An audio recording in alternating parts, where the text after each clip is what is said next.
Hi team, it's Gina Brooks, and today we are going to talk about gossiping. I came across this motivational talk, and it was about gossip, and I really loved how the motivational speaker explained gossip and why we shouldn't be involved in it. And I kind of want to read to you the gist of what she said. Okay, she said, if they can gossip to you, they can gossip about you. Those that spread negativity about others are ones that will turn it against you. So true. Remember, if they gossip to you, they can gossip about you, and most likely they are. Okay, so be careful who you gossip to. Not every conversation needs to be negative gossip.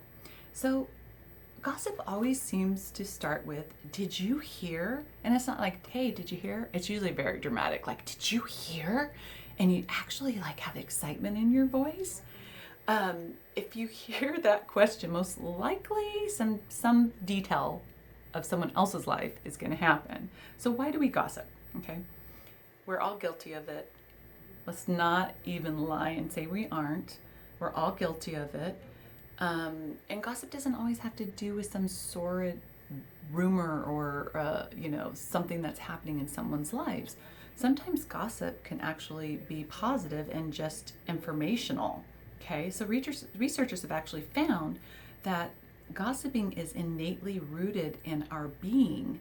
So if you think about it, we all want to feel like we belong. We all want to converse with each other. We all want to socialize with each other. And that's all part of community building and socialization is sharing information. And information can be positive or negative, which is gossiping. And a larger definition of gossip is talking about someone when that person isn't present. Now, when we think of gossip, we usually think of similar, talking about someone in a negative fashion when they're not present. Okay, so there's two different ones. One could be positive and one is definitely negative. So why all the negativity, and why do we get so excited when we hear something juicy about someone else's life? Well, there's a few different reasons why. And one is sometimes people gossip because they don't feel good about themselves, and there's something about breaking down other people that helps our insecurities and make us feel better about ourselves. So some people do gossip just to break down someone else's reputation, and if everyone else is at this level and they're at this level, they don't feel so bad about themselves. Or if they lower someone to this level, then they're above them. Okay, and I'm guilty of enjoying some juicy information. I just tend to get mine from the Housewives of Beverly Hills or the Housewives of New York City. My family always my son just rolls his eyes and he goes, how can you watch this? And I agree, it's trash. I'm not gonna lie to you. But why do I watch it? Well, for one, it's entertaining. And for two, I think for just that same reason, like watching their lives be a hot mess makes my hot mess not look so bad. So in a way, it kind of normalizes your own problems by looking at someone's problems that are even worse than yours, and it kind of makes you go, ooh, escape. So, and I think that's a lot of the reason that we engage in this type of information. Okay, and some people just do it out of boredom. Let's say you don't have anything exciting going on in your life, but Joe had something really exciting happen to him in Las Vegas last weekend. You're going to want to maybe talk about add Joe's information to your conversations because you don't have anything exciting or pertinent to share. So you share someone else's exciting or pertinent information. Okay, so boredom is a gossip attractor. Okay. Some people gossip to blatantly hurt people. I mean, it's just a fact. There are some people out there that will spread rumors or false information purely to hurt someone that they don't like or feel has slighted them in some way. So that is really the tragic thing about gossip. And I think we see that more and more with social media. They call it bullying. It's the same thing. Gossip and bullying goes hand in hand. And it's becoming an epidemic in our country, mostly because we can hide behind our computers and say things that we would never say in person. So sometimes people gossip to hurt people, okay? Moving on. But why do we spend time talking about other people not present? Well, I was doing my research on this, and they actually say there's some scholars look back into like history, and they said it kind of started just when mankind started. We have this innate want to belong, right? Wanting to belong to a group.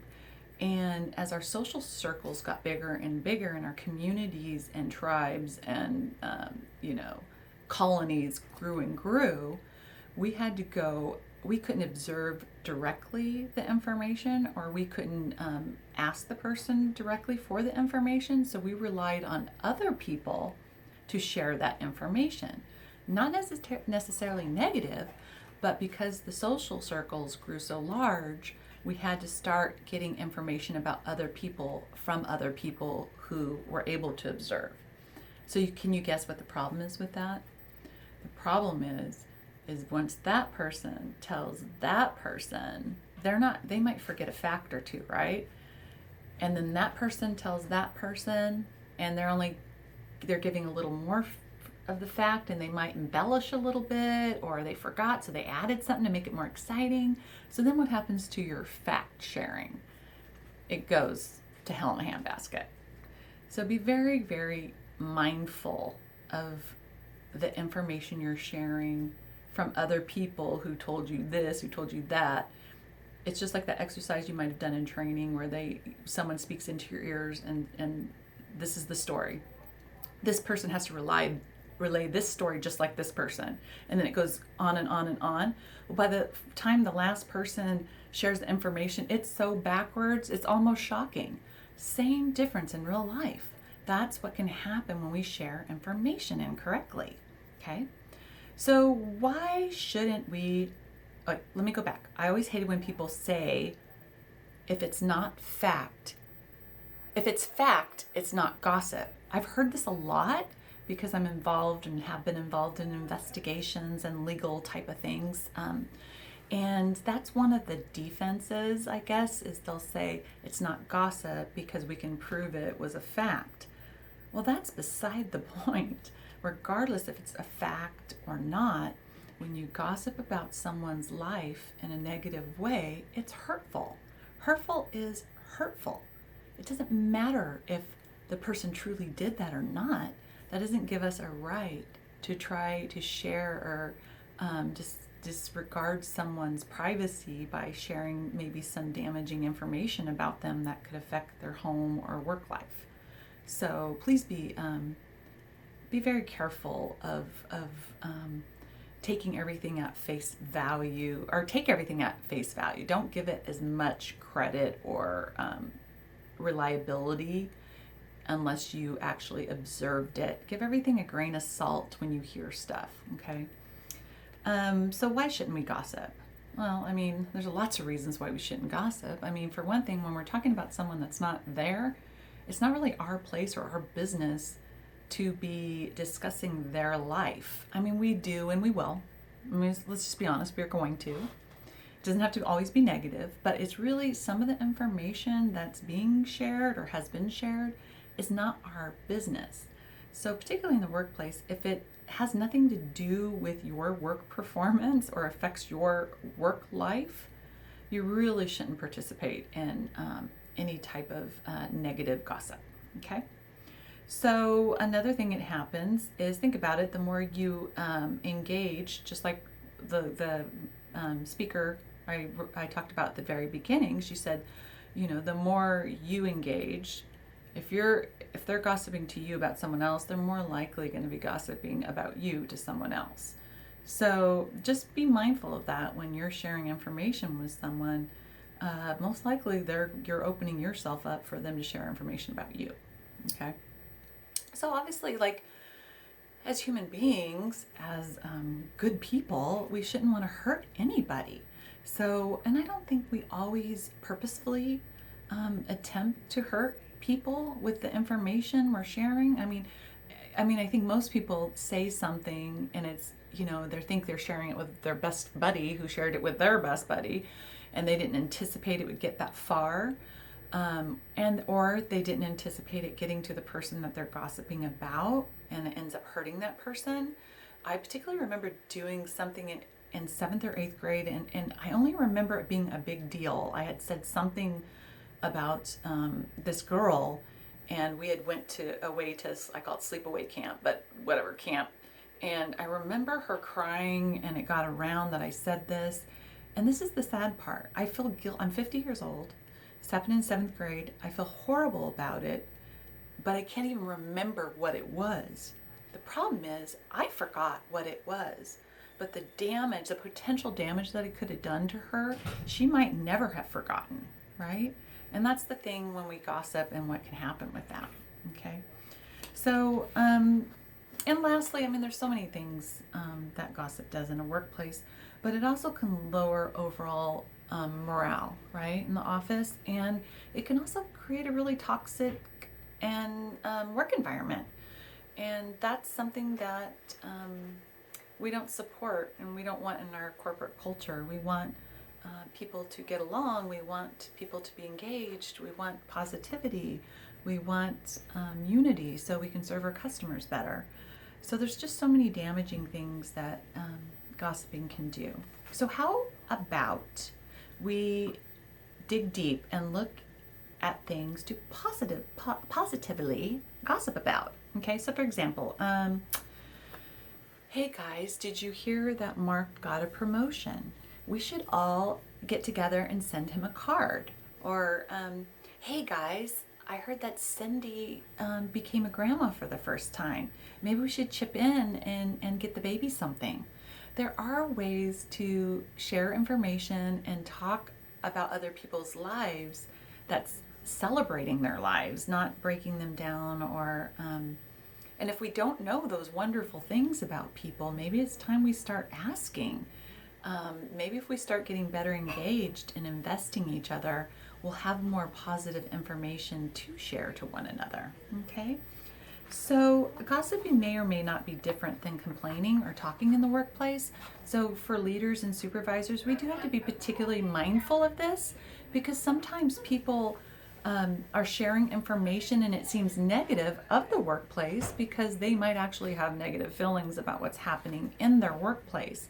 We have to be particularly careful under these circumstances because there might be some red flags there that leaders and supervisors need to address. So keep your ears out on the information and try to decipher like where it's coming from. If it's a true workplace issue, you want to address it. You don't want to discipline someone who's complaining about unfair work practices. Okay, be careful. That could get you in big trouble. But you can put a stop to negativity about someone's personal life or information sharing that they're really not, that's confidential, not privy to. So lastly, let's all just put an effort into changing what information we share. And I think it's going to take some work. Like I said, we are innately built to gossip. That's going to happen. But perhaps we get in the better habit of gossiping about positive things and step away of gossiping about negative things. All right, gang, I am going to sign off. You got to be getting sick of me by now. Now I got Monday, Wednesdays, and Thursdays for you guys. So I always appreciate your support. Please be sure to subscribe to my YouTube channel. I share videos on Thursdays and workout Wednesdays now for a time. And if you subscribe to my Workplace Wanda at www.workplacewanda.com, you can get reminders and when there's a new article, and I do Monday Moments every Monday.